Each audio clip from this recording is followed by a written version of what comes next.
نحمده ونصلي ونسلم على رسوله الكريم أما بعد فأعوذ بالله من الشيطان الرجيم بسم الله الرحمن الرحيم آیت نمبر 90 سے فاستجبنا له ووهبنا له يحيى وأصلحنا له زوجا إنهم كانوا يسارعون في الخيرات ويدعوننا رغبا ورهبا وكانوا لنا خاشعين والتي أحصنت فرجها فنفخنا فيها من روحنا وجعلناها وابنها آية للعالمين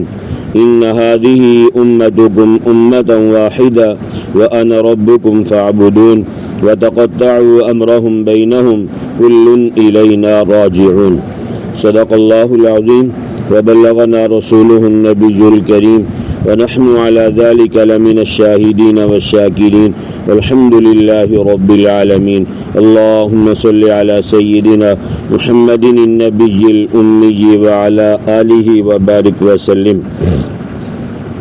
فاستجبنا له پس ہم نے قبول کر لی اس کی دعا ووهبنا له يحيى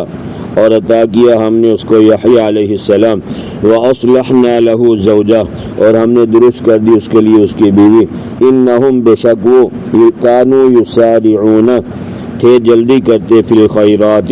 اچھے کاموں میں ویدعوننا اور ہمیں پکارتے تھے رغبا ورہبا شوق کرتے ہوئے اور ڈرتے ہوئے وکانوا لنا خاشعین اور وہ تھے ہمارے سامنے عاجزی کرنے والے واللتی اور اس عورت کا بھی ذکر کریں احسنت فرجہا جس نے حفاظت کی اپنے ناموس کی فنفخنا فیہا من روحنا پس پھونکی ہم نے اس بی بی کے بدن میں اپنی طرف سے روح وجعلناہا اور ہم نے بنایا اس کو وابنہا اور اس کے بیٹے کو آیتن نشانی للعالمین جہان والوں کے لیے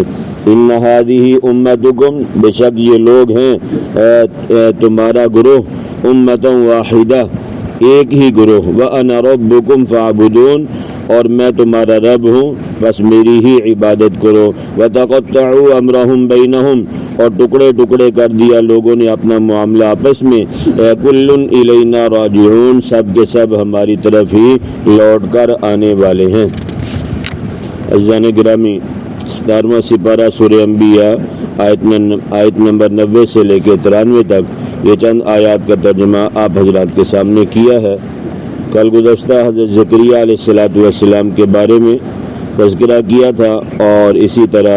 ان کی دعا کے بارے میں کہ اللہ تعالیٰ کے ہاں حضرت زکریا علیہ السلام نے دعا کی کب کی جب آپ کی عمر 120 سال کو پہنچ چکی تھی اور بیوی کی عمر ایک کم 100 سال تھی، تو اللہ تبارک و تعالیٰ سے دعا کی کہ یا اللہ جیسے آپ بے موسمی پھل دینے پہ قادر ہیں اسی طرح اگرچہ اس وقت عمر تو اولاد کی نہیں ہے لیکن اس عمر میں بھی آپ اولاد دینے پہ قادر ہیں۔ تو اللہ تعالیٰ نے آپ کی دعا کو قبول فرمایا اور قبول کرنے کے بعد جو لڑکا دیا اس کا نام بھی خود ہی تجویز فرمایا کہ فاستجبنا لہ پس ہم نے قبول کی اس کی دعا یعنی زکریا علیہ السلام کی ووہبنا لہ یحییٰ اور ہم نے عطا کیا زکریا علیہ السلام کو یحییٰ علیہ السلام وَأَصْلَحْنَا لَهُ زَوْجَهُ اور ہم نے درست کر دی ٹھیک کر دی ان کی بیوی یعنی چونکہ بڑھاپے کا عالم تھا اس عمر کے اس حصے میں اولاد نہیں ہوتی تو فرمایا ہم نے بیوی کی بھی اصلاح فرما دی اور شوہر کی بھی، تو کیا ہوا اللہ نے بڑھاپے کے عالم میں بیٹا عطا فرما دیا۔ تو اللہ تعالیٰ نے حضرت زکریا علیہ السلام کی دعا کو قبول کیا، بیوی کو ٹھیک کیا، یحییٰ علیہ السلام عطا فرمائے۔ کیوں؟ اس عمر کے حصے میں بھی اللہ نے دعا کو رد کیوں نہیں کیا، دعا قبول فرما لی؟ اس کی وجہ یہ بیان فرمائی کہ انہم کانوا یسارعون فی الخیرات بے شک وہ تھے جلدی کرتے نیک کاموں میں۔ ہم تو دنیا کے معاملے میں بھاگ دوڑ میں لگے ہوئے نا بھائی، فرمایا اللہ تعالیٰ نے کہ ہم نے ان کی دعا کو اس لیے قبول فرمایا کہ یہ نیکی کے کاموں میں آگے بڑھنے والے تھے، جلدی کرنے والے تھے، لاپرواہی نہیں کرتے تھے۔ تو فاستبقوا الخیرات حالانکہ اللہ نے ہمیں بھی حکم دیا ہے کہ نیکیوں میں ایک دوسرے سے آگے بڑھنے کی کوشش کرو۔ تو ہم کیا کرتے ہیں بھائی، دنیا کے معاملات میں تو آگے بڑھنے کی کوشش کرتے ہیں لیکن نیکی کے معاملے میں جہاں ہم لگے ہوئے وہیں پہ کھڑے۔ وَيَدْعُونَنَا رَغَبًا وَرَهَبًا ایک تو یہ کہ نیکی کے کاموں میں جلدی کرنے والے تھے، یعنی جب بھی کوئی اللہ کا حکم متوجہ ہوتا یا کوئی بھی نیکی کا موقع ملتا فوراً اس کو کر گزرتے تھے۔ اور دوسرے نمبر پہ فرمایا کہ ہمیں ہی پکارتے تھے شوق کرتے ہوئے، ڈرتے ہوئے، یعنی خوشی کے عالم میں بھی اللہ کو پکارتے تھے اور غمی کے عالم میں بھی اللہ تعالیٰ ہی کو پکارتے تھے۔ فرمایا کہ نیکی میں جلدی اور ہر حالت میں، خوشی ہے یا غمی ہے، تنگی ہے یا فراخی ہے، ہر حالت میں مجھے ہی پکارا کرتے تھے۔ وَكَانُوا لَنَا خَاشِعِينَ، اور وہ تھے ہمارے سامنے عاجزی کرنے والے، یعنی اللہ تعالیٰ کی مخلوق میں سے کسی سے نہیں ڈرتے تھے، بلکہ ڈر بھی اللہ ہی کا تھا، اور جس حالت میں بھی ہوتے اللہ ہی کو پکارتے تھے اور نیکی کے اعمال میں جلدی کرنے والے تھے۔ یہ تین وجہیں اللہ نے بیان فرمائی ہیں کہ یہ تین خصوصیات کی وجہ سے ہم نے بڑھاپے کے اندر ہی ان کی دعا کو قبول کرتے ہوئے اولاد عطا فرما دی۔ گویا یہ تین باتیں، یہ تین خصوصیات کو اپنے اندر پیدا کرنے کی کوشش فرمائیں۔ اگر یہ عادتیں میرے اور آپ کے اندر بھی آ گئی تو انشاءاللہ بڑھاپے جس زندگی کے حصے میں ہوں گے ہماری کوئی بھی دعا اللہ کی یہاں رد نہیں کی جائے گی۔ ایک یہ کہ نیک اعمال میں جلدی،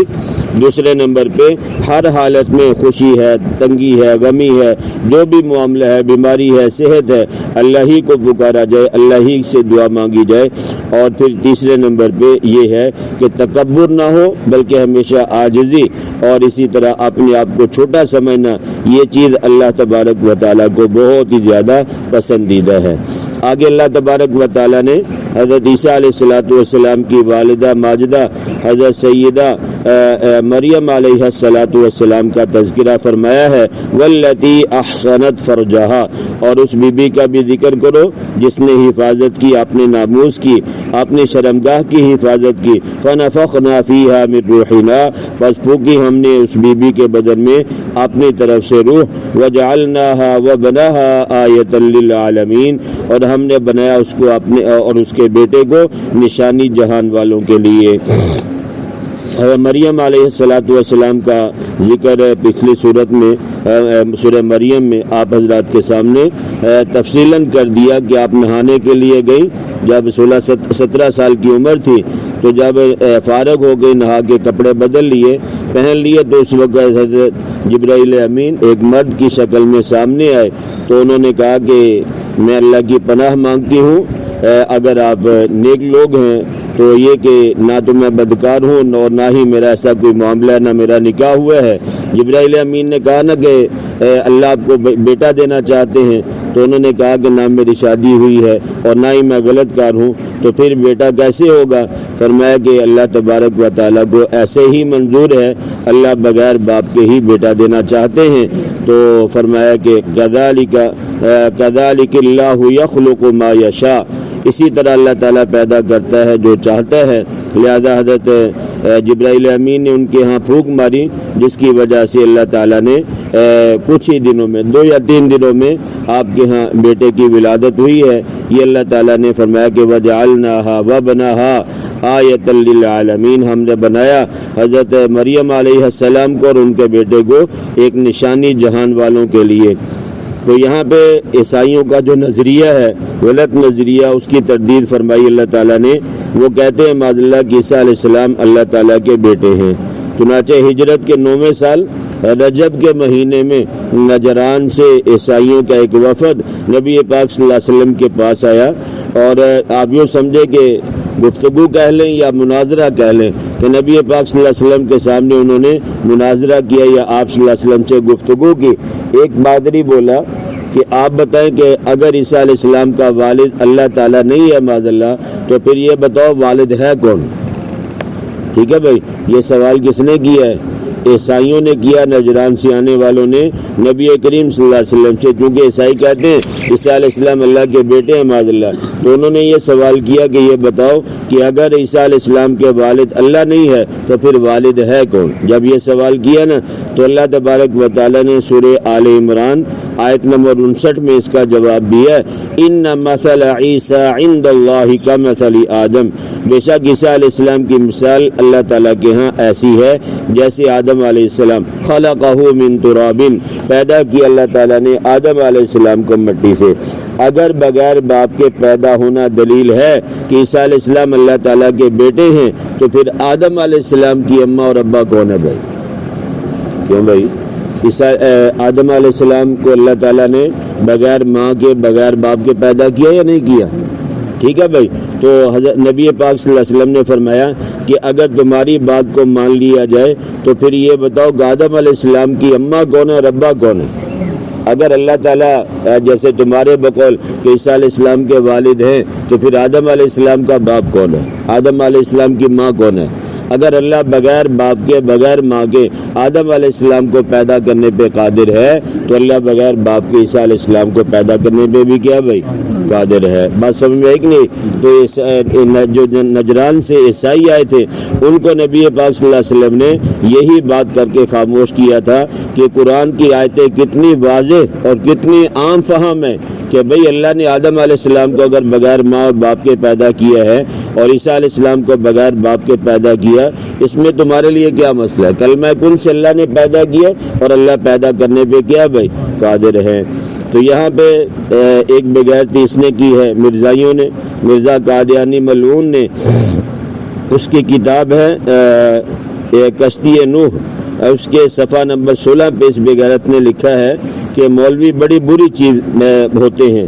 پھر مولویوں کو اس نے گالیاں کافی اس کتاب میں لکھی ہیں، اور پھر یہ کہا کہ مولوی یہ کہتے ہیں کہ عیسیٰ علیہ السلام کی توہین کرتا ہے۔ علماء حضرات کہتے ہیں، ہم بھی کہتے ہیں کہ مرزا قادیانی نے جتنی حد عیسیٰ علیہ السلام کی توہین کی ہے یہ سننے کے قابل نہیں ہے۔ اس بدبخت نے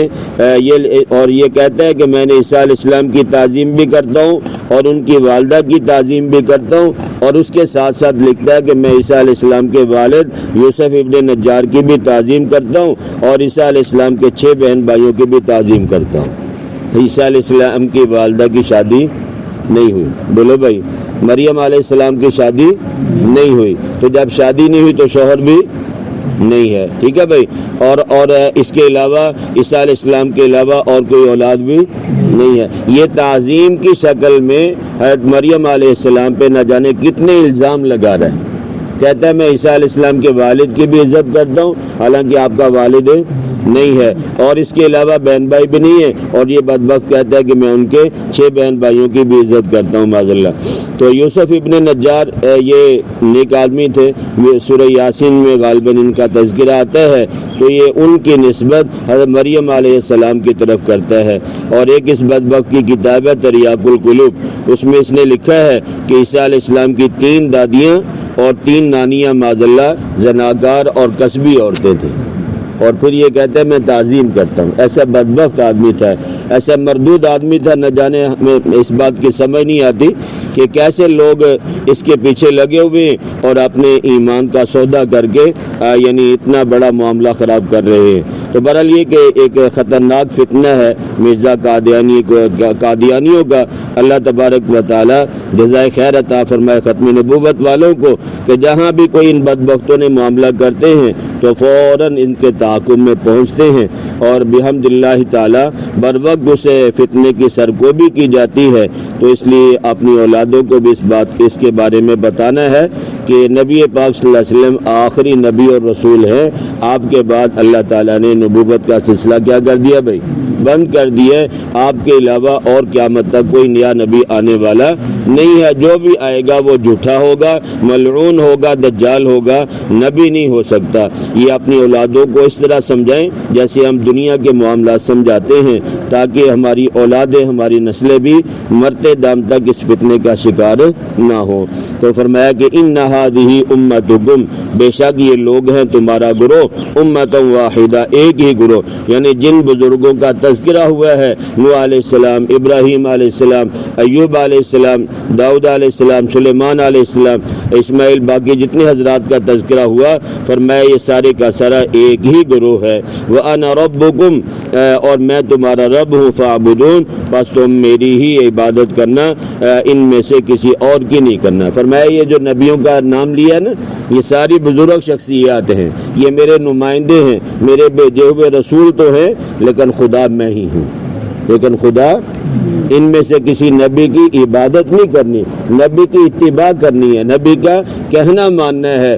ان کے پیچھے چلنا ہے، ان کے طریقوں کو اپنانا ہے، لیکن یہ کہ یہ نہیں ہو کہ تم نبی کی براہ راست عبادت کرنا شروع کر دو۔ فرمایا یہ پورا ایک گروہ ہے، نبیوں کا ایک جماعت ہے، سب کم و بیش 1.25 لاکھ انبیاء کرام علیہ السلام کی، یہ سارا گروہ میری ہی عبادت کرتا تھا۔ اے لوگوں، تم نے بھی کس کی عبادت کرنی ہے؟ اللہ تعالیٰ ہی کی عبادت کرنی ہے، اللہ کے علاوہ کسی اور کی عبادت کرنا جائز نہیں ہے، خواہ وہ نبی ہو، خواہ وہ ولی ہو، کوئی بھی ہو، ان کے یہ قابل تعظیم لوگ تو ہے، قابل اتباع لوگ تو ہے، لیکن عبادت کس کی کرنی ہے بھائی؟ اللہ ہی کی کرنی ہے۔ وَتَقَطَّعُوا أَمْرَهُمْ بَيْنَهُمْ، اور لوگوں نے اپنا معاملہ آپس میں ٹکڑے ٹکڑے کر لیا، کوئی کچھ بن گیا، کوئی کچھ بن گیا، کہ دین پر نہ رہے، شک کرنا شروع کر دی۔ كُلٌّ إِلَيْنَا رَاجِعُونَ، اور میں سب کے سب ہماری طرف ہی لوٹ کر آنے والے ہیں، ہم ان کے ساتھ نمٹ لیں گے جو اللہ کی عبادت کر رہے یا غیر اللہ کی عبادت کر رہے۔ اللہ پاک مجھے اور آپ کو صحیح سمجھ اور عمل کرنے کی توفیق نصیب فرمائے۔